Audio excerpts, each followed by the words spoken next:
আসসালামু আলাইকুম। আজকে খুবই গুরুত্বপূর্ণ একটা কথা বলবো। কথাটা হলো, আমরা তো আমাদের বন্ধুকে, বিপদের বন্ধু হচ্ছে পুলিশ, কিন্তু রক্ষক যদি ভক্ষক হয়ে যায় তাহলে এখানে তো আর বিপদের থেকে অপকার হবে বেশি।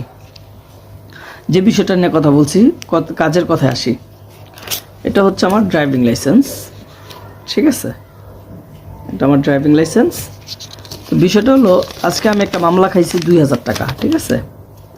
2000 টাকা দামের একটা মামলা খাইছি।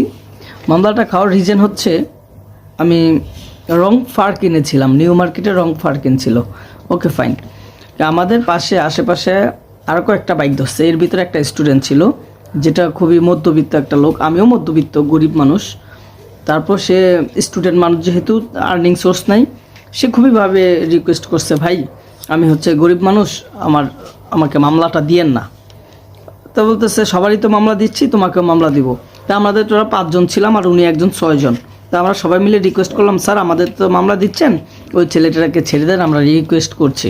তো আপনাদেরকে আরেকটা মামলা খাওয়ার ইচ্ছা আছে নাকি, আমাদেরকে বলছে, মানে আমাকেও বলছে।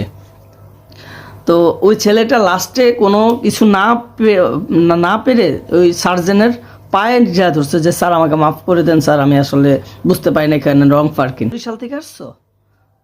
আরে ভাই, আমরা দবদা খায় গেলাম যে তোমাকে ওই খাস সালাত এখনও যায় নাই।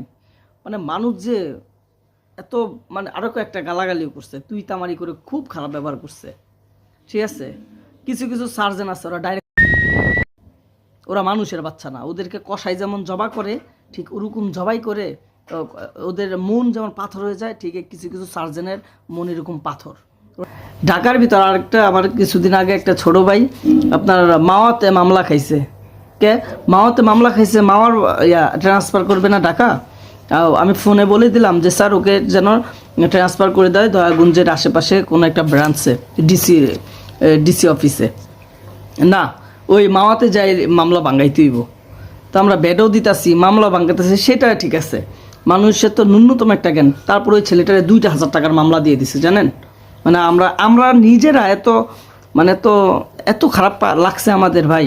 ওই সিচুয়েশনে যদি আপনারাও থাকতেন, খুবই কষ্ট পাইতেন। ওই আর কি। আল্লাহ হাফিজ।